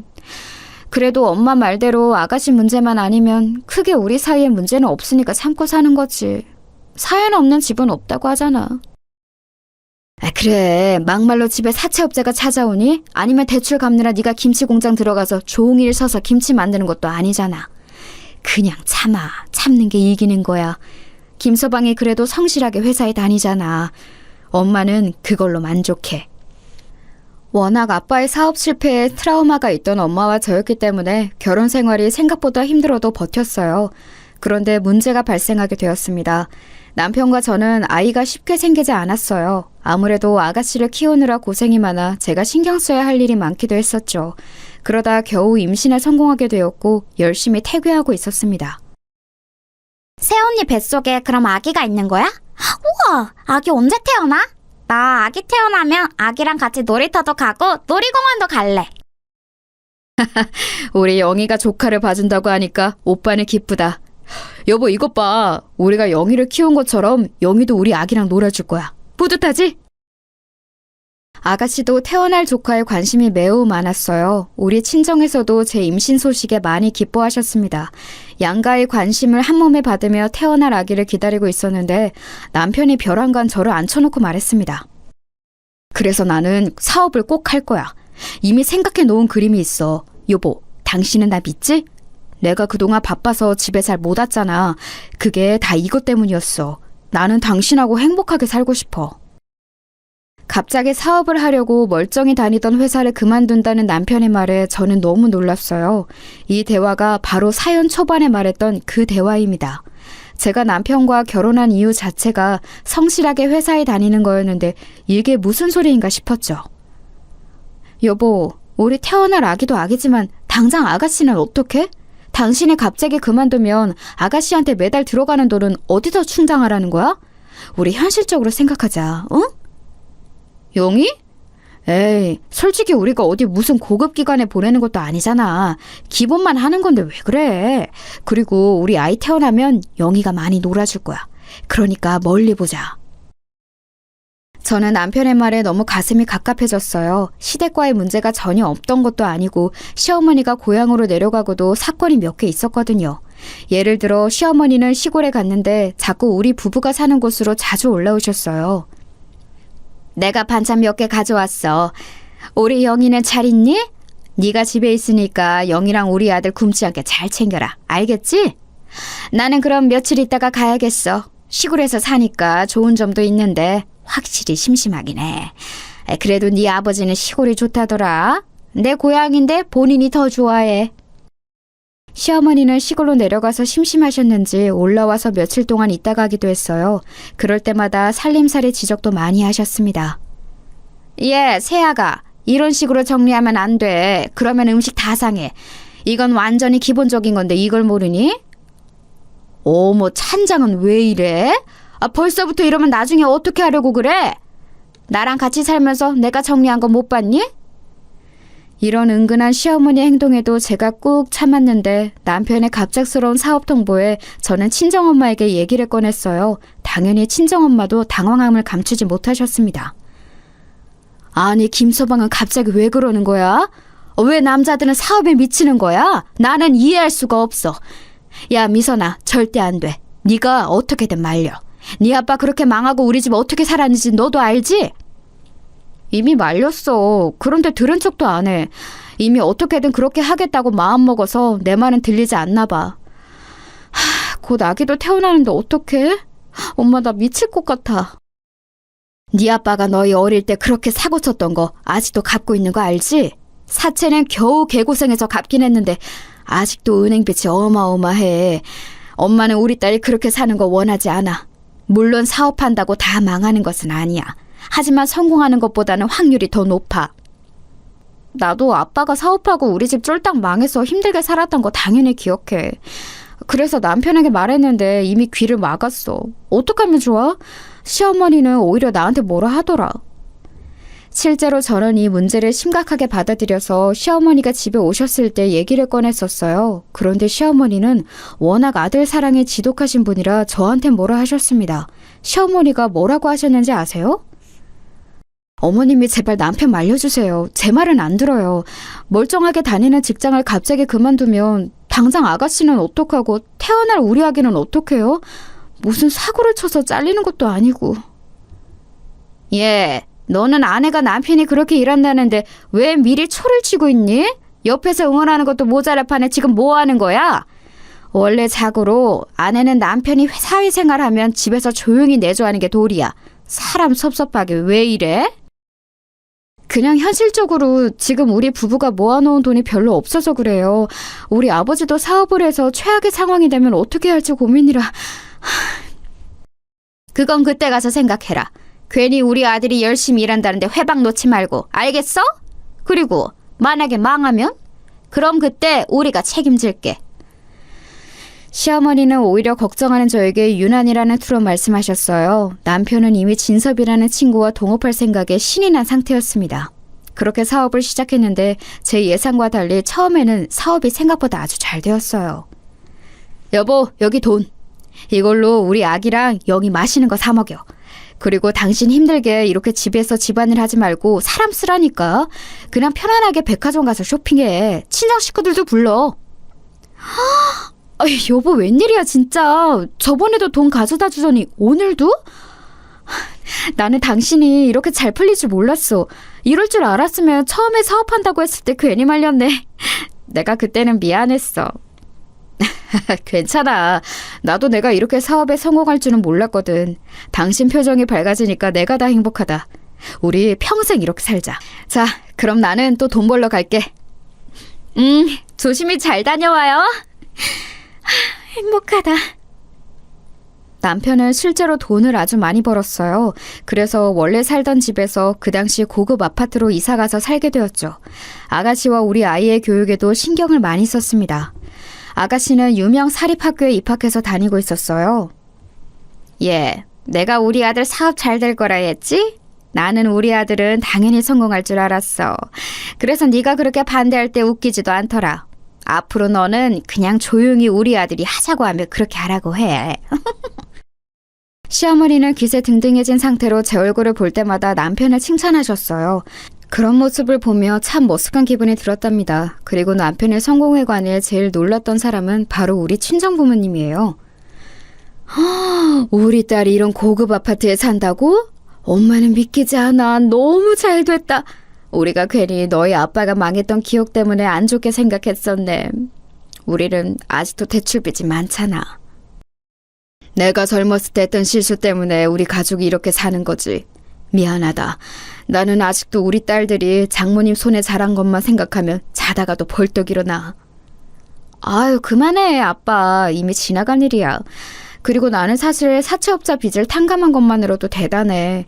그거 갚으려고 아빠 쉬는 날도 없이 일했잖아. 지금도 돈이 되는 일이라면 뭐든 하잖아? 너희 엄마랑 우리 딸들한테 너무 미안해서 그렇지. 일을 안 하면 꼭 죄를 짓는 기분이야. 우리 딸이라도 이렇게 행복하게 살아서 얼마나 다행이지 몰라. 김서방은 부디 망하지 않고 쭉 이렇게 살았으면 좋겠다. 친정아빠는 사업이 망한 후로 우리 가족에게 유난히 미안해하셨어요. 아직 빚이 많기도 했고 또 본인의 죄책감 때문에 하루도 쉬지 않고 어떤 일이라도 하는 분이셨죠. 그런 아빠를 보고 저는 속으로 남편의 성공에 관해 마냥 기뻐할 수는 없었습니다. 그리고 그 예측은 맞아떨어졌어요. 왜냐하면 남편의 잘 나가던 사업은 정확히 우리 아이가 학교에 입학할 때가 되자 신기루처럼 사라졌습니다. 정말 한여름밤의 꿈이라고 할 만큼 갑작스러웠어요. 여보, 잠시만. 지금 그게 무슨 말이야? 정확히 말해. 다 망했다니? 끝이라니? 제발 그만 울고 말을 제대로 해. 나 너무 당황스러워. 제발 침착하게 말해봐, 어? 이제 끝이야. 미소나, 내가 미안해. 내가 나가 죽어야 해. 믿었던 진섭이한테 배신당했어. 그 새끼가 혼자 중간에서 다 가로챘다고. 심지어 이미 베트남으로 출국해서 잡을 수도 없어. 어떡하지? 남편은 사업의 동업자였던 진섭 씨에게 크게 당했어요. 이미 어릴 때 겪은 일이지만 막상 제가 자식이 아닌 아내의 상태로 소식을 들으니 타격이 훨씬 심했습니다. 남편도 동업자에게 배신당한 우리 아빠의 처지였습니다. 사장님, 돈 내놔요. 우리 월급도 저번 달에 안 줬으면서 이번 달도 안 주면 어떡해요? 에라이 망할 자식아, 돈 내놔. 당장 문 열어. 안 열어? 심지어 직원들이 집으로 찾아와서 돈을 달라고 난리를 치기 시작했어요. 그리고 이것을 시작으로 사채업자들과 각종 사업하며 만난 거래처들이 집으로 찾아왔습니다. 남편과 저는 급한 대로 살던 아파트를 팔아 남은 돈으로 급한 불을 껐어요. 하지만 급한 불만 껐지 이미 빚은 어마어마한 상태였습니다. 그럼 나는 어떡해? 시골로 가라고? 장난해? 멀쩡히 다니던 학교를 그만두고 저 시골로 가서 살려는 거야? 싫어, 싫다고. 지금 이런 거지 같은 단칸방으로 온 것도 짜증나는데 무슨 시골이야? 영희야, 오빠도 너 시골로 보내는 거 싫어. 그런데 현실적으로 지금도 이렇게 사람들이 찾아오는데 너까지 위험해져. 그러니까 미안한데 시골로 가서 엄마랑 있어. 알겠지? 그래요, 아가씨. 속상하겠지만 아까도 사채업자가 찾아온 거 봤죠? 아가씨까지 위험하니까 일단 시골로 가요. 상황이 안정되면 반드시 아가씨 데리러 갈게요. 집을 팔고 차도 팔고 적금도 깨서 상황을 안정시키려고 노력했어요. 그 과정에서 아가씨를 시골로 보냈고 시댁과 친정에도 돈을 빌리기 시작했습니다. 엄마, 어떡해. 계속 이사 다녀도 사채업자들이 어떻게 알고 찾아와. 살림도 없는데 자꾸 와서 때려 부수고 난리야. 집주인도 소란스럽게 하지 말고 당장 나가라고 하더라. 이제 돈을 빌릴 것도 없어. 어떡해. 아유, 내가 미치겠다. 사업하면 꼭 끝이 왜 이러니? 미선아, 엄마가 급하니까 돈 조금 줄게. 그걸로 일단 우리 손녀 밥은 먹여. 사람이 힘들수록 정신 똑바로 차려야 해. 아휴, 우리 엄마가 나한테 했던 말을 내가 우리 딸한테 하니. 이게 무슨 일이니? 뭐? 아니야, 됐어. 엄마, 그러지 말고 내가 우리 지영이 엄마한테 맡길 테니까 아이를 봐줘. 내가 엄마처럼 공장 들어가서 일해서 조금이라도 갚아야겠어. 남편도 지금 아는 사람한테 아주 소액이라도 빌리고 있거든. 해보는 데까지 해야지. 그렇게 갚아서 언제 갚으려고. 급하니까 일단 받아. 엄마가 그 상황을 겪어봐서 알아. 그러니까 일단 상황을 해결하는 것에 집중해. 알겠지? 급할수록 침착해야 해. 일단 사채 빌린 거 갚는 게 우선이야. 그거 이자가 어마어마하거든. 그리고 지영이는 엄마한테 보내. 벼랑 끝에 몰렸다고 생각했는데 친정엄마의 도움으로 가까스로 일어설 수 있었어요. 또 빚쟁이들에게 도축당하면서 우리 아이를 온전히 보호할 수가 없다고 느꼈습니다. 그래서 실제로 아이를 엄마에게 보냈어요. 친정이 그렇다고 여유 있는 상황은 전혀 아니었습니다. 급하게 엄마에게 받은 돈으로 상황을 해결하고 동생과 대화하는데 저는 깜짝 놀랐어요. 형부는 왜 이렇게 무책임해? 그리고 언니 시부모님도 너무해. 이제껏 언니가 힘들게 내조하고 아가씨까지 키웠는데 왜 시골로 보냈냐고 뭐라 했다고? 그게 사람이야? 돈이라도 구해와서 도와주던가. 그것도 아니라며. 남편이 사업 잘 될 때 돈을 그렇게 받았으면서 그걸 다 썼대. 줄 돈은 없다고 딱 잘라서 그러더라. 오히려 아가씨를 시골에서 어떻게 키우냐고 하는 소리에 기가 막혔어. 내가 우리 엄마를 사랑하지만 엄마처럼은 살고 싶지 않았는데 속상해. 언니, 우리 엄마가 급하게 준 그 비상금, 그거 사실 아빠 병원비였어. 엄마가 언니한테 절대 말하지 말라고 했는데 형부가 너무 괘씸해서 그래. 언니는 할 만큼 했으니까 형부가 알아서 하라고 해. 자기가 잘못했으면 자기가 책임져야지. 급하니까 나도 지금 공장에 가서 일하고 있어. 사업이라는 게 한순간에 이렇게 나락으로 떨어지는 것을 이미 우린 알잖아. 그래서 남편이 사업하는 걸 처음에 그렇게 말렸던 건데. 아무튼 고맙다. 우리 친정을 생각하면 미안한 마음뿐이야. 동생과 얘기하고 알게 된 사실은 비상금이 알고 봤더니 아빠의 급한 무릎 수술비였대요. 결국 아빠는 수술을 미루게 되었고 제때 수술을 받지 못해서 아직도 무릎 연골이 아파요. 이런 상황에서 시댁은 아무 도움을 주지 않았습니다. 아유, 불쌍하네 우리 아들. 얘 세아가, 네가 우리 아들이 상처받아서 혹시라도 나쁜 생각을 하지 않도록 신경 써줘. 알겠지? 아유, 얼마나 우리 아들이 마음이 아플까. 남자가 사회생활을 하다 보면 그럴 수도 있지. 안 그러니? 어머님, 저도 힘들어요. 지금 우리 친정도 힘든 형편인데 저한테 비상금을 주셨어요. 어떻게든 이겨내려고 노력 중이니까 걱정하지 마세요. 너보다 지금 내 아들이 훨씬 힘들다. 너는 그동안 집에서 편하게 살았잖아. 내 아들은 밖에서 일하다 이런 상황이 된 거고. 힘듦의 크기를 따지면 압도적으로 우리 아들이 더 힘들지. 어머니, 저도 참을 만큼 참았어요. 그동안 아가씨가 제 자식도 아닌데 돌봤던 거 모르세요? 제가 집에 있을 수밖에 없던 이유가 있잖아요. 그렇게 말씀하시면 저도 속상해요. 어머님도 남편 돈으로 편하게 사셨으면서 아예 이론도 주지 않으셨잖아요. 이게 지금 시어머니를 이겨먹으려고 하네? 어른한테 그게 무슨 말버릇이야? 그러니까 네 말은 지금 돈이나 내놔라. 이거 아니야? 어? 돈 없다. 없다고. 시어머니와 저는 감정에 격해져서 심한 말이 오고 가기도 했어요. 그만큼 마음의 여유가 없던 상황이었습니다. 결국 이때 서로 감정이 상해 시댁과의 인연을 끊어내게 되었죠. 그동안 억눌렸던 감정이 터져서 저도 시어머니와 더 관계를 이어가고 싶지 않았으니 잘된 선택이었습니다. 그리고 급한 대로 저는 공장에 가서 일하며 돈을 벌었어요. 속으로 엄마가 이렇게 고생했었다고 생각하니 눈물이 나왔습니다. 팔자가 왜 이런 건지 하늘에 대고 원망도 자주 했죠. 남편은 한동안 정신을 못 차리고 힘들어했습니다. 여보, 힘들어도 우리가 이겨내야 해. 우리 아빠도 당신처럼 친한 친구한테 배신당했어. 알지?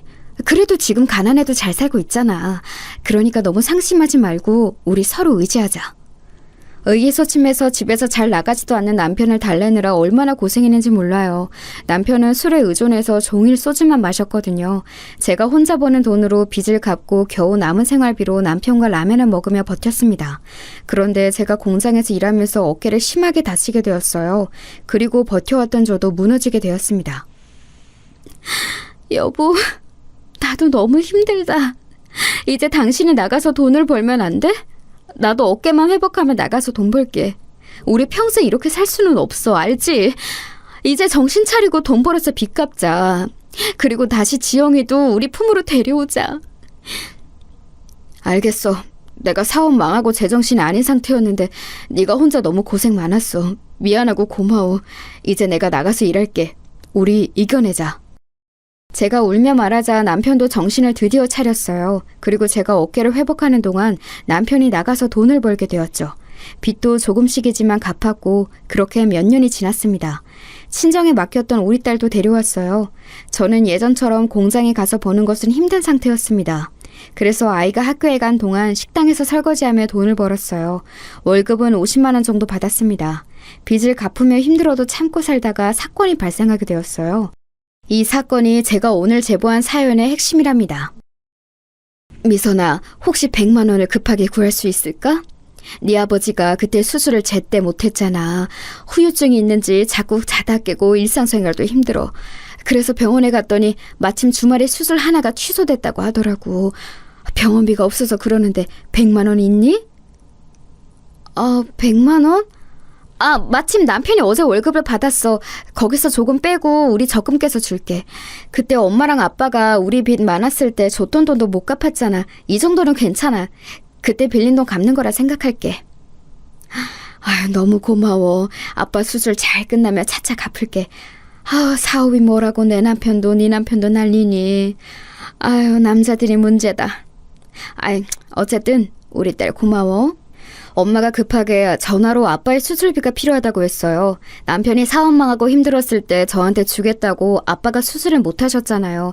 그래서 저는 당연히 우리 친정에 그 정도 비용은 줄 수 있다고 생각했어요.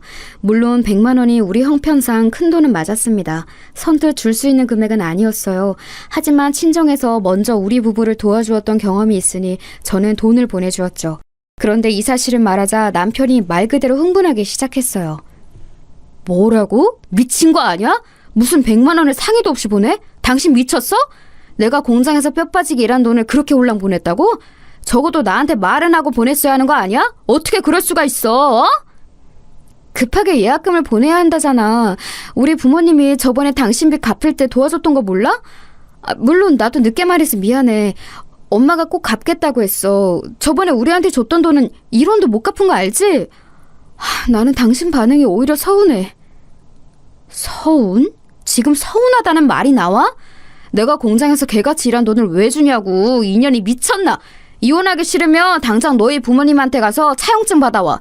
100만 원이 누구 장난이야? 그 돈을 왜 줘? 우리 형편을 보라고. 당신이야말로 미쳤어? 내가 이제껏 결혼해서 당신이랑 당신 가족한테 한 게 얼만데 지금 100만 원 가지고 이러는 거야? 양심이 있어 없어? 내가 결혼하고 어린 아가씨 혼자 키우고 그 뒤로도 키워주고 당신의 잘못해서 망해서 빚 갚느라 개고생하는 거 안 보여? 내가 망하고 싶어서 망했어. 나도 힘들어. 사는 게 힘들다고. 겨우 어떻게든 이겨내서 사는 상황이잖아. 그런데 당신은 왜 상의도 없이 돈을 보내냐고. 내가 화가 안 나게 생겼어? 우리 부모님이잖아. 몇 번을 말해. 내가 쓸데없는 곳에 썼니? 막말로 네 부모는 뭐 해준 게 있어? 오히려 아가씨 시골에 보냈다고 나한테 지랄하더라. 우리 부모님은 당신 사고 친 거 없는 형편에 본인 병원비로 갚아줬는데 어떻게 그래? 순간 제가 욱해서 남편의 말에 받아쳤어요. 그러자 남편이 어떤 행동을 했는지 아세요? 갑자기 얼굴이 새빨개지더니 손을 들어 제 뺨을 내리쳤습니다. 너무 순식간에 일어난 일이라 처음에는 당황했어요. 그러나 몇 초가 지나고 눈물이 나오기 시작했습니다. 당신 지금 나 때린 거야? 미쳤어? 제정신이야? 어떻게 이럴 수가 있어? 다른 사람도 아니고 당신이 어떻게 나한테 이래? 시끄러워, 조용히 해. 당장 너희 부모한테 가서 차용증 가져와. 다음 달에 갚으라고 해. 아니면 이혼이야? 남편은 제가 친정에 돈을 보냈다는 사실을 알자 크게 분노했어요. 그러더니 본인의 화를 주체하지 못하는 모습을 보였습니다. 자리를 박차고 일어나 집 밖으로 나갔어요. 그 모습을 보고 너무 속상했습니다. 아무리 생각해도 제 행동이 뺨을 맞을 행동은 아니라고 생각했죠. 순간 아빠의 수술이 걱정되는 마음도 들어서 전화를 걸었어요. 그리고 그 전화는 제 인생을 완전히 바꿨습니다. 아빠, 수술 내일이지? 몸 컨디션은 어때? 괜찮아? 급하게 잡힌 수술인데 긴장되지는 않아? 미선아, 아빠는 괜찮아. 그런데 너 우는 거야? 왜 그래? 무슨 일이 있는 거야? 아빠는 괜찮으니까 천천히 말해봐. 설마 김서방이 또 사고 쳤니? 아빠, 나 서러워서 못 살겠어. 너무 속상해. 내가 아빠 수술비를 보냈다고 했더니 남편이 차용증을 받아오래. 도대체 어떻게 저래? 사람이 저래도 되는 거야? 그리고 심지어 내 뺨을 때렸어. 내가 시댁에 얼마나 잘했는데 저럴 수가 있어? 뭐? 내 딸의 뺨을 때렸다고? 그게 진짜야? 김서방이 어떻게 그래? 그 순간이었어요. 제가 뺨을 맞았다고 말하고 아빠가 흥분하자 갑자기 낯선 목소리가 핸드폰을 통해 들려왔습니다. 그리고 그 사람이 누군지 알게 되자 저는 너무 깜짝 놀라고 말았습니다. 미선아, 나 준철의 삼촌이다. 뭐라고? 우리 미선이를 남편이 때렸다고? 이게 무슨 미친 소리냐? 아저씨가 당장 거기로 갈게. 딱 기다려. 네? 네? 누구라고요? 준철이 삼촌? 삼촌이라고요? 아니 글쎄 여러분, 제 전화를 가로채서 받은 사람이 바로 준철의 삼촌이었어요. 어릴 때 워낙 많이 봤던 사이라 아저씨의 목소리를 듣고 저는 단번에 알아챘습니다. 아빠와 동업하다 보증 문제로 연락이 끊겼던 준철이 삼촌이 왜 아빠와 있는지 궁금했어요. 저는 어안이 벙벙한 채로 전화가 끊긴 핸드폰을 바라보았습니다. 그리고 정말 몇 분 뒤 삼촌이 제 앞에 아빠와 나타났어요. 삼촌 뭐예요? 저 너무 놀랐어요. 이게 무슨 상황이에요? 아빠랑 삼촌이랑 다시 연락하고 있었어요? 도대체 이게 어떻게 된 일이에요? 미선아, 오랜만이다. 삼촌이 참 너희 가족들에게 너무 미안해. 그때 사업이 망하고 아저씨가 생명의 위협을 너무 많이 받았어. 그래서 중국으로 도망갔었다.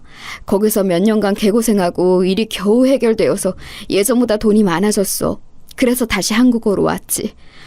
그런데 이미 늦었더라. 너희 가족은 이미 떠난 후였어. 내가 수소문하고 흥신소에 의뢰하고 겨우 너희 아빠를 찾았더니 이렇게 나 때문에 힘들게 살고 있더라. 그런 사정이 있으셨구나. 삼촌, 저는 모르겠어요. 삼촌이 미운데, 너무 미운데 반갑기도 해요. 삼촌 때문에 너무 힘들었거든요.